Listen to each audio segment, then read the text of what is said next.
Google's 140,000 employees use something called OKRs. Amazon, LinkedIn, Spotify, Slack, Baidu, GoPro, Dropbox, Asana. The list of startups that have implemented OKRs reads like a list of the world's highest performing teams. Hey, this is Vineet from Orias Venture Partners. Now that I've got your attention, let's dive in. First question, what are OKRs? OKRs stand for Objectives and Key Results. They are a goal-setting system that helps teams track their progress and measure their success. By setting clear and measurable objectives and key results, teams can stay focused on their goals and track their progress along the way. OKRs are typically set at the beginning of a quarter or the year, and they can be used to track any goal, from personal objectives to company-wide initiatives. Each OKR should be specific, measurable, and achievable. For example, a personal OKR might be lose 10 kilos this year, while a company-wide OKR could be increase sales by 20% this year. By setting clear and achievable goals, OKRs help teams stay focused and motivated. It might be easier to think of OKRs when split into two parts. Part 1, the objective or the goal. Every team has an objective, which is what they are trying to achieve.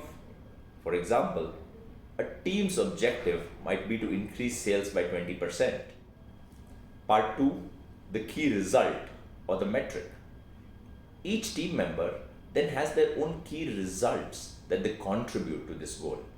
For example, a salesperson's key result might be to make 50 sales calls every week.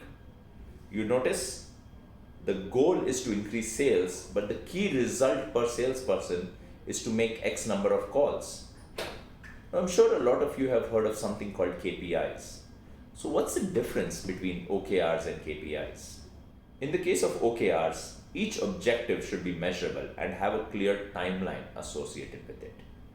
KPIs, or key performance indicators, are usually set at an individual or team level and focus on indicators of success.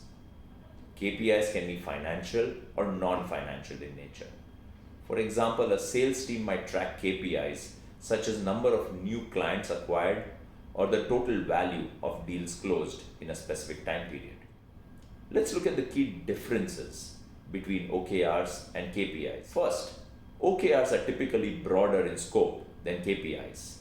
They are designed to set a goal for an organization or team, whereas KPIs are usually more specific, measuring progress towards a goal. If I had to really shorten it, OKRs are at the org level, KPIs are usually at the individual or at most a small team level. Second, OKRs are generally more objective than KPIs.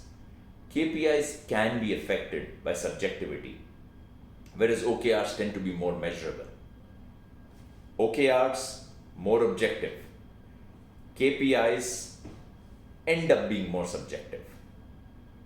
Finally, while both can be used to track progress, OKRs are generally considered more effective in setting and achieving goals. By setting clear and achievable goals, OKRs help organizations to stay on track and achieve success. That's it for today. In the next video, I'll speak about how to effectively set up OKRs for your startup. I'll see you guys later. Bye.